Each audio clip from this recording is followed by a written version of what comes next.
You see, when we talk about a woman missing you, we often assume it's about physical distance, about you not being there, about empty spaces or unanswered texts, but the truth is far deeper than that. A woman doesn't miss the body, she misses the asterisk emotion asterisk attached to the presence. It's the emotional signature you leave behind that she feels the absence of. Every human interaction imprints energy, the tone of your voice, the way you made her feel seen, the balance you brought into her emotional world. When that energy fades, something inside her starts searching for it, often without her realizing. And this is where most men misunderstand women. You think she misses you because she's lonely, but no, she misses you because her nervous system got used to a certain emotional rhythm that you once created. She may still be surrounded by people, but emotional familiarity is irreplaceable. When your presence carried calm, focus, or emotional certainty, and that suddenly disappears, her system feels the void. That's what missing truly is, not a craving for a person, but a yearning for the emotional stability that person once represented. It's fascinating how attachment psychology explains this. Emotional bonds are built not through grand gestures, but through subtle consistency, the way you responded, listened, or simply existed. When that pattern breaks, the subconscious mind panics. It starts scanning memories, replaying moments, trying to recreate what's gone. That's when she starts to miss you, not because you're unavailable, but because she can no longer access the emotional state that existed when you were around. So, remember this: if you ever want to be missed, don't focus on being present. Focus on being asterisk, felt asterisk. Because when your presence becomes an emotion, your absence becomes unforgettable. There comes a moment when everything that once felt natural suddenly feels foreign. The conversations that used to flow with ease now echo in her memory, and the spaces that were once shared feel strangely hollow. It's not an immediate realization, it's gradual, almost invisible at first. She goes through her day, following the same patterns, but something feels slightly off. The laughter doesn't land the same way. The silence doesn't feel peaceful anymore. That's when it begins, when familiarity turns into emptiness. You see, emotional connection isn't about intensity, it's about integration. When you've been emotionally present in a woman's world, your presence becomes woven into her sense of stability. She doesn't notice it while it's there because it feels normal, expected. But the moment that normal disappears, the absence becomes sharp. The mind doesn't register the loss instantly, the heart does. And the heart doesn't speak in words, it speaks in sensations: restlessness, nostalgia, unease. It's a psychological shift that's both subtle and powerful. She starts realizing that it's not you she's missing, it's the balance she felt when you were there. It's the small sense of comfort, the emotional certainty, the way her world felt just a bit more aligned. That's when she truly understands what's been lost, when what once felt ordinary now feels unreachable. And this is what most people overlook. The emotional void you leave behind isn't created by drama or intensity, but by the quiet withdrawal of consistency. She doesn't miss noise, she misses peace. She doesn't miss conversation, she misses connection. So if she ever realizes she misses you, it won't be because you vanished, it'll be because her world no longer feels like home without the energy you once brought to it. It's interesting how control works in relationships. Often, when a woman pulls away, she believes she's reclaiming her power, that creating distance will shift the emotional balance in her favor. But emotional control is an illusion when attachment still exists. She might convince herself that silence or withdrawal will make her feel stronger, but power built on reaction is never real. True control only exists when emotion no longer dictates behavior, and here's where the turning point happens. When she realizes you're no longer reacting, no longer chasing, explaining, or proving your worth, the dynamic begins to shift. The emotional feedback loop she once relied on disappears. That's when confusion sets in. The control she thought she had suddenly feels empty because it no longer evokes a response.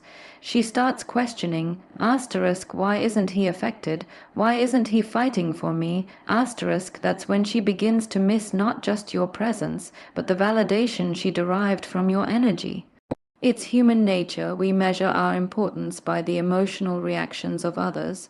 When you detach with calmness and self-respect, you disrupt that pattern, and that disruption forces self-reflection. She begins to see that the power wasn't in the distance, it was in the emotional connection she took for granted. From a psychological lens, this moment is powerful. Detachment exposes dependency. It reveals who was leading emotionally and who was following unconsciously. When your silence becomes unshakable, it reflects strength, not arrogance, but maturity. So remember, real strength doesn't come from control, it comes from emotional discipline. When you stop reacting, you stop feeding the illusion. And that's when she realizes the power she thought she held was never over you. It was always borrowed from your response. Silence is powerful because it creates space for truth to echo. When words stop, emotions start to speak, and that's when reality becomes unavoidable.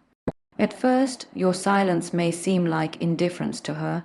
She might interpret it as distance, ego, or emotional coldness, but as time passes, that same silence starts to grow louder. It begins to occupy mental space in ways words never could.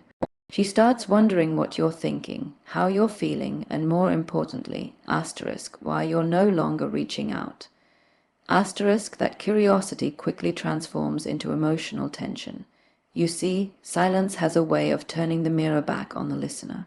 When there's no noise to distract her, she's left alone with her thoughts, and that's where emotional truth begins to surface.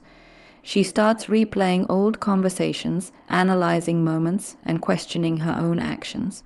It's not your absence that makes her miss you, it's the mystery within that silence, because human nature craves resolution.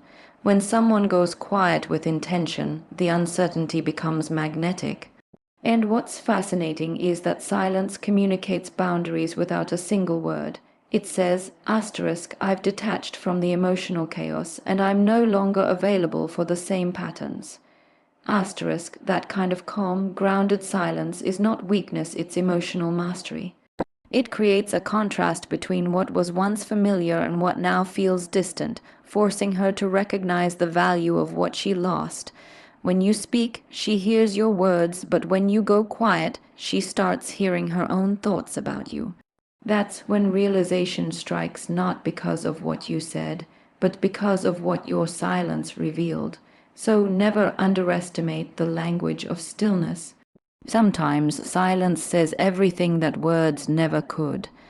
There comes a moment when she begins to feel your absence, not through thought, but through emotion. It's not a conscious realization at first, it's subtle, almost sensory. A song comes on, and for a brief second she feels something familiar. A scent drifts by that reminds her of a memory she thought she'd forgotten. It's not about nostalgia, it's about emotional association. You see, when two people share real emotional depth, they imprint on each other's nervous systems. Your presence becomes part of her internal environment, the way she regulates her emotions, the rhythm of her thoughts, even the energy she carries in silence. So when that energy disappears, she doesn't immediately understand why she feels off balance. She might try to distract herself, to rationalize the void. But emotional energy doesn't vanish, it lingers. The more she tries to suppress it, the more it resurfaces in unexpected ways. And that's the moment of awakening when she realizes that what she's missing isn't attention or companionship, but asterisk alignment asterisk. It's the emotional stability she once felt around you, the sense of being seen and grounded. This isn't about dependency, it's about emotional resonance. When someone's energy has deeply impacted you, you don't miss the person, you miss the version of yourself that existed in their presence. That's the deeper psychology of missing someone. It's not about longing for them, but longing for how you felt when you were with them. And this is why detachment becomes so powerful. When you withdraw your emotional energy, she doesn't just lose you, she loses access to that emotional version of herself.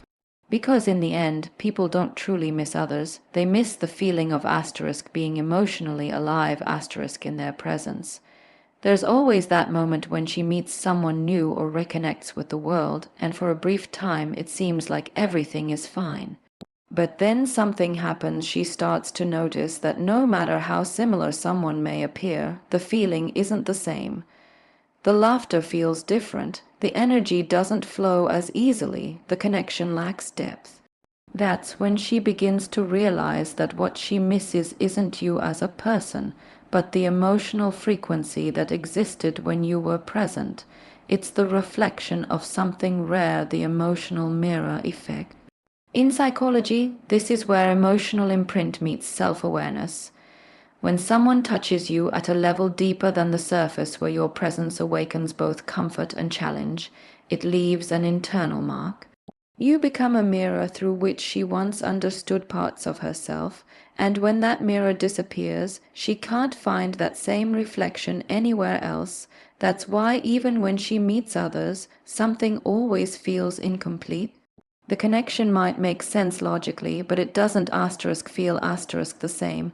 It lacks the resonance that used to bring her emotional clarity. That's when missing you transforms into realization. She sees that what she thought was ordinary was actually rare. And this realization doesn't come with noise. It comes in silence, in the small moments when her heart recognizes what her mind once overlooked. So understand this: people don't miss you when they can replace you.